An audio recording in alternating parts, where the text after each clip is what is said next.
جی السلام علیکم. کیسے ہیں آپ لوگ؟ ٹھیک ٹھاک ہیں؟ خیریت سے ہیں؟ میں ہوں آپ کا ہوسٹ ڈاکٹر اشفاق میمن. آپ کے ساتھ آج ایک نئے ویڈیو کے ساتھ، نئے پوسٹ کے ساتھ، نئے ٹاپک کے ساتھ حاضر ہوں. سب سے پہلے آپ سے ریکویسٹ ہوگی کہ اگر آپ نے میرے چینل کو ابھی تک سبسکرائب نہیں کیا تو اس کو سبسکرائب کریں، اس کو لائک کریں، اور جو وہاں پہ بیل کا آئیکن ہے اس کو پریس کریں تاکہ آپ کو جو بھی نئے ویڈیوز ہیں یا پوسٹس ہیں وہ وقتاً فوقتاً آپ کو ملتی رہیں. آج جو ہم نے ٹاپک سلیکٹ کیا ہے وہ ہیلتھ سے متعلق ہے. آپ میں سے بہت سوں کو معلوم ہوگا اور کچھ کو معلوم نہیں ہوگا کہ ہیلتھ ہے کیا، صحت کیا ہے. تو جو صحت کا ورلڈ ہیلتھ آرگنائزیشن، جو عالمی ادارہ صحت ہے، وہ جو ڈیفینیشن صحت کی بتاتا ہے وہ یہ بتاتا ہے کہ صحت صرف بیماری کا نہ ہونا یا معذوری کا نہ ہونا یہ صحت نہیں ہے. صحت جو ہے وہ ویل بینگ ہے، بہتری ہے آپ کی جو فزیکل، جو آپ کی طبعی، آپ کی مینٹل اور آپ کی سوشل اور آپ کی سائیکولوجیکل، یہ ساری جو ویل بینگ ہے وہ مل کے صحت کی ڈیفینیشن بنتی ہے. میئرلی ایبسنس آف ڈیزیز، ہم صرف کہیں کہ بیماری کا نہ ہونا، اس کا مطلب صحت ہے، وہ صحت نہیں ہے. تو یہ بہت ایک وسیع معنی ہے صحت کے، جس کو کہ اقوام متحدہ کے تمام ممبر ممالک جن میں پاکستان بھی شامل ہے انہوں نے انڈورس کیا ہوا ہے، اسی پہ وہ عمل پیرا ہے. اسی کے ساتھ ایک اور لفظ آتا ہے جس کو ہم کہتے ہیں ریپروڈکٹیو ہیلتھ، تولیدی صحت. یہ جو ہماری نسل آگے چلتی ہے، جو ہم اس کا جو بھی نظام ہے، اس کا جو بھی سسٹم ہے وہ تولیدی صحت کہلاتا ہے. اور اس کی بھی ڈیفینیشن بہت وسیع ہے کہ بیماری کا نہ ہونا، آپ کی سوشل ویل بینگ، آپ کی mental, physical, psychological well being, اور آپ کی ریپروڈکٹیو ویل بینگ، یعنی جو آپ کے تولیدی اعضاء ہیں، سسٹم ہے، نظام ہے، اس کا جو بہتری ہے، جو ویل بینگ ہے، وہ صحت کہلاتی ہے. تو اب اس سے یہ ثابت ہوا کہ صحت ایک بہت ہی وسیع لفظ ہے. اب میں جو بات کرنا چاہتا ہوں وہ صحت کا جو سماجی پہلو ہے اس حوالے سے بات کرنا چاہتا ہوں کہ وہ ویل بینگ بھی آپ کی صحت کا حصہ ہے، وہ بھی لازمی ہے. اور اس میں جہاں پہ ریاستی ذمہ داریاں ہیں وہاں پہ ہماری اپنی as a citizen, as a ایک انڈیویجول، ایز این انڈیویجول، ایک انسان کی حیثیت سے بھی ہماری ذمہ داریاں ہیں.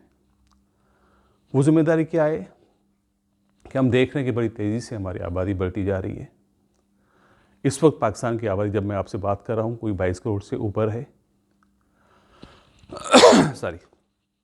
اور یہ وہی پاکستان ہے جب آزاد ہوا تھا 1947 میں، اور جب ہمارے ساتھ مشرقی پاکستان بھی شامل تھا تو ہم دنیا میں آبادی کے لحاظ سے 13 نمبر پر تھے، اور آج ہم آبادی کے لحاظ سے دنیا میں 5ویں نمبر پر ہیں.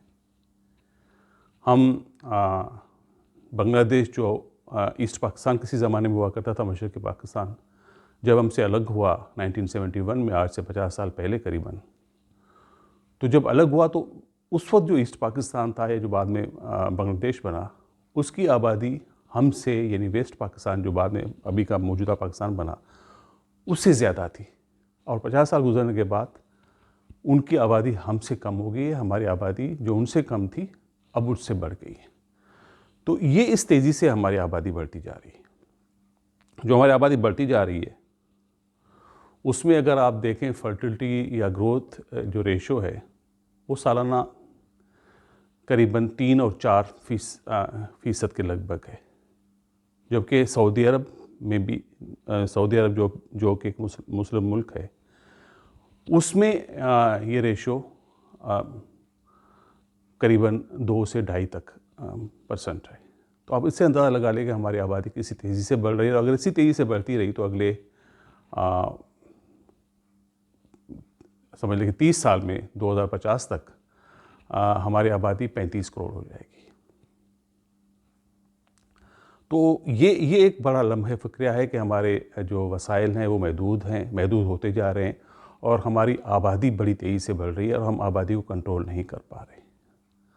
آبادی کو کنٹرول کرنے کا یا آبادی کو مناسب سطح پر رکھنے کا جو طریقہ رائج ہے، مروجہ ہے پوری دنیا میں، وہ یہ ہے کہ آپ جو فیملی پلاننگ ہے اس پہ عمل کریں.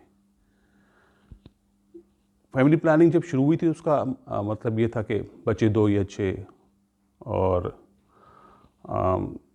ہم 2 ہمارے 2، کم بچے خوشحال گھرانہ.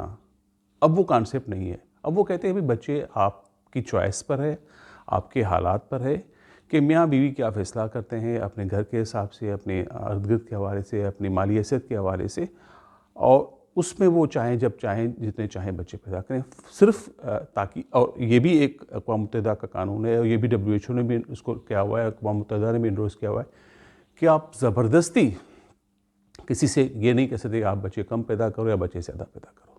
یہ ان کا ڈیسیشن ہے، ماں باپ کا، یعنی والدین کا ڈیسیشن ہے، میاں بیوی کا ڈیسیشن ہے. تو اب وہ چیز ہٹ گئی ہے. صرف یہ ہے کہ ہم کہتے ہیں کہ اگر بچے کی اور ماں کی مناسب آپ چاہتے ہیں کہ صحت ان کی صحیح ہو، نیوٹریشن ان کی صحیح ہو، اور جب بچہ اس دنیا میں آئے تو وہ صحت مند بچہ ہو، ماں بھی صحت مند ہو، بچے کو پال سکے. بچے کا ایک بہت بڑی ذمہ داری ہوتی ہے اس کی تربیت، اس کو پالنا، وہ برداشت کر سکے. تو 3 سال کا وقفہ 2 بچوں کے درمیان وہ ضروری ہے، اور اس پہ ساری دنیا عمل کرتی ہے، اور مختلف قسم کے جو معنی حمل طریقے ہیں وہ استعمال کرتی ہے. اور اس کو ہم دیکھتے ہیں ایک جو ہے وہ انڈیکیٹر یوز ہوتا ہے جس کو ہم کہتے ہیں کانٹراسیپٹیو پریویلنس ریٹ، CPR جس کو کہتے ہیں. اس کا مطلب یہ ہوتا ہے کہ آپ کی جو عورتیں جو کہ جن کی عمر کے اس حصے میں جس میں وہ بچہ پیدا کر سکتی ہیں، وہ عورتیں یا ان کا جو ہسبینڈ ہے یا ان کا جو شوہر ہے، وہ کتنے پرسنٹ، کتنی آپ کی آبادی میں سے کتنے پرسنٹ وہ عورتیں اور ان کے شوہر کوئی بھی جدید فیملی پلاننگ یا معنی حمل طریقہ استعمال کرتے ہیں. جدید بھی، ایون آپ ٹریڈیشنل بھی اس کو میں بھی شامل کر سکتے ہیں. اب پاکستان میں یہ ریشو جو ہے وہ 35% کے لگ بھگ ہے، جس میں آپ کے جدید اور جو روایتی دونوں طریقے شامل ہیں، یعنی ٹریڈیشنل اور آپ کے ماڈرن میتھڈ شامل ہیں. اس کا مطلب یہ کہ 65% جو اس قسم کے جوڑے ہیں وہ ایسی کوئی جو طریقہ ہے وہ استعمال نہیں کرتے. اب یہاں پہ بھی ایک ایشو آ جاتا ہے کہ مذہب کا. اب مذہب چونکہ بہت سینسیٹیو ایشو، میں اس پہ بات نہیں کروں گا، لیکن آپ کو صرف ایک آئیڈیا دینے کے لیے میں آپ کو بتا دوں کہ اس وقت ایران میں جو CPR میں نے آپ کو جس کی بھی مثال دی، جو پاکستان میں 35% ہے، ایران میں وہ 70% کے اوپر ہے، 70% سے بھی زیادہ ہے. ٹرکی میں وہ 70% سے زیادہ ہے. بنگلہ دیش میں وہ 60% سے زیادہ ہے، اور یہ سارے اسلامی ممالک ہیں. اس سے آپ اندازہ لگا لیں. اور انڈیا میں بھی ہم سے بہتر ہے، اور باقی جگہوں پہ شاید افریقہ کے چند ممالک کو یا افغانستان جہاں پہ کم ہے، باقی جگہوں پہ یہ اس سے بہت، یعنی ہم سے بہت بہتر ہے. اور اسی وجہ سے ان کی آبادی پر اور ان کے وسائل پر اتنا بوجھ نہیں ہے جتنا کہ ہمارے اوپر ہے. ایک سروے ہے، جو ایک رپورٹ ہے کہ پاکستان میں قریباً ہر سال 90 لاکھ عورتیں جو ہیں وہ پریگننٹ ہوتی ہیں، حاملہ ہوتی ہیں.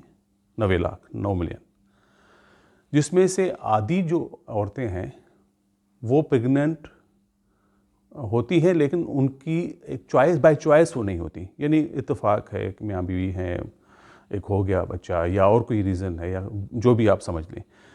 تو آدھی جو ہیں وہ حاملہ نہیں ہونا چاہتی، لیکن یعنی قریباً 4.5 ملین، 45 لاکھ نہیں ہونا چاہتی. اچھا، یہاں تک بھی ٹھیک ہے. اور وہ کیوں نہیں ہونا چاہتی؟ کہ بھئی ان کے ڈفرینٹ ریزنس ہے، یا ان کی جو فیملی پلاننگ کے میتھڈ سے، یا جہاں پہ سروسز ملتی ہیں وہاں تک ایکسیس نہیں ہے. اچھا، یہ تو ایک اس کا ہو گیا. اس میں سے بھی جو آدھی ہیں، یعنی قریباً 25 لاکھ، 23-24 لاکھ آپ ایگزیکٹ لے لیں، وہ پھر جا کے ابارشن کرواتی ہیں. اب ابارشن آپ کو پتہ ہے پاکستان میں اس کی اجازت ایک محدود حد تک ہے. جب ڈاکٹر آپ کو کہتا ہے آپ کی بیماری اس نوعیت کی ہوئی، ڈاکٹر مشورہ دے تو ہو سکتا ہے، ورنہ آپ جا کے اپنی مرضی سے کوئی بھی خاتون جو ہے وہ ابارشن نہیں کرواتی. اس وجہ سے چونکہ ایبارشن کو ایلیگل سمجھا جاتا ہے، تو جو خواتین جاتی ہیں ایبارشن کروانے کے لیے اور جن کو بچہ نہیں چاہیے ہوتا، وہ کیا کرتی ہیں؟ پیسے زیادہ استعمال کرتی ہیں، تو ایک تو ان پر مالی بوجھ پڑتا ہے اس فیملی پر. پھر چونکہ عام ڈاکٹرز جو ہیں وہ نہیں کرواتے اس خوف کی وجہ سے کہ یہ ایلیگل کام ہے، تو پھر جس کو ہم کہتے ہیں بیک اسٹریٹ ایبارشن، یا جس کو ہم کہتے ہیں انسیف ایبارشن، کہ بھئی کوئی نرس بیٹھی ہوئی ہے، کوئی اور بیٹھا ہوا ہے جو پراپر ڈاکٹر نہیں ہے، اس کے پاس ہائیجین نہیں ہے، اسٹرلائزڈ اس کے پاس ایکوپمنٹ انسٹرومنٹ نہیں ہے، وہ جا کے وہاں کرواتی ہے. تو اس سے ایک بہت بڑا رسک پیدا ہو جاتا ہے کہ بہت زیادہ انفیکشنز اور بہت زیادہ اموات واقع ہوتی ہیں. تو آپ دیکھ لیں کہ اس کے کس طریقے سے یہ اس کے امپیکٹس پڑتے ہیں. تو میں جو آپ کو آج بتانا یہ چاہ رہا تھا کہ آپ دیکھیں کہ جس تیزی سے ہماری آبادی بڑھ رہی ہے، جس تیزی سے ہمارے وسائل کم ہوتے جا رہے ہیں، ہمیں سوچنے کی ضرورت ہے، ہمیں سمجھنے کی ضرورت ہے کہ آیا ہم صحیح سمت میں جا رہے ہیں، آیا ہم فیصلہ صحیح کر رہے ہیں. دیکھیں، اللہ کے ہاتھ میں ہے اولاد ہونا نہ ہونا، اور لیکن اللہ تعالیٰ نے ہمیں عقل دی ہے، اللہ تعالیٰ نے ہمیں اجازت دی ہے کہ اپنی عقل کو استعمال بھی کریں. ہمیں تاکید بھی کی گئی ہے کہ بھئی جو نہ صرف ہم اپنے ذات جو انڈیویجول یا فیملی کے وسائل دیکھیں، ہم اپنے ریاست کے، اپنے ملک کے بھی اور خطے کے بھی وسائل دیکھیں کہ کیا ہمارے پاس ساری سہولتیں اور اتنے وسائل موجود ہیں کہ ہم اس آبادی کا بوجھ سہ سکیں. کیونکہ پھر کیا ہوتا ہے، جب آپ کے ہاں وسائل سے زیادہ آپ جب بچے پیدا ہوتے ہیں یا آپ کی پاپولیشن بڑھتی ہے اور اس کے لیے وہ جو ریسورسز ہیں وہ ناکافی ہوتے ہیں، تو کیا ہوتا ہے کہ آپ کے ہاں بے روزگاری ہوتی ہے، آپ کے ہاں بھوک ہوتی ہے، پانی کی کمی ہوتی ہے، اچھے انوائرمنٹ کی کمی ہوتی ہے، اور پھر جب آپ روزگار نہیں ملتا، غربت ہوتی ہے، بیماریاں بہت زیادہ ہوتی ہیں، نیوٹریشن کے ایشوز ہوتے ہیں، اور اس سے بھی آگے بڑھ جا کے جب آپ وہی بچے جب معاشرے کا حصہ بنتے ہیں، تو چونکہ یہ سارے آپ کے ریسورسز ہم ایگزاسٹ کر چکے ہوتے ہیں، ہم ختم کر چکے ہوتے ہیں، تو پھر آپ کا کرائم ریشو بھی بڑھتا ہے کہ وہ جاتے ہیں اور جا کے غلط کام کرتے ہیں، جا کے چوریاں کرتے ہیں، ڈکیتیاں کرتے ہیں، کیونکہ ہم اپنا پیٹ بھی پالنا ہے.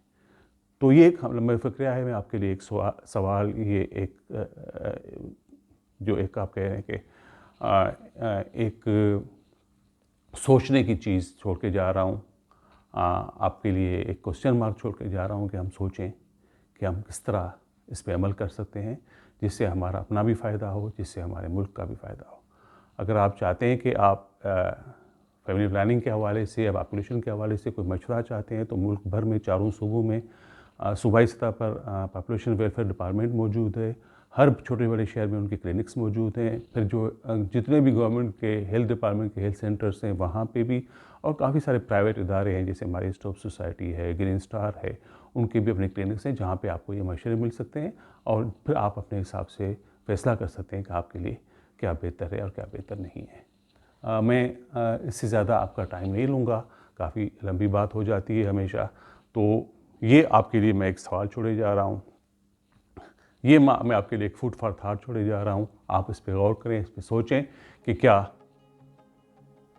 ہم صحیح سمت پہ ہیں، ہمیں کیا کرنا چاہیے. ہماری آبادی جس حساب سے جس تیزی سے بڑھ رہی ہے، کیا ہم آگے چل کے ہمارے جو وسائل ہیں وہ اس کا مقابلہ کر پائیں گے؟ ہم اپنے بچوں کو بہتر تعلیم، بہتر صحت، بہتر خوراک، بہتر انوائرمنٹ دے پائیں گے کہ نہیں دے پائیں گے؟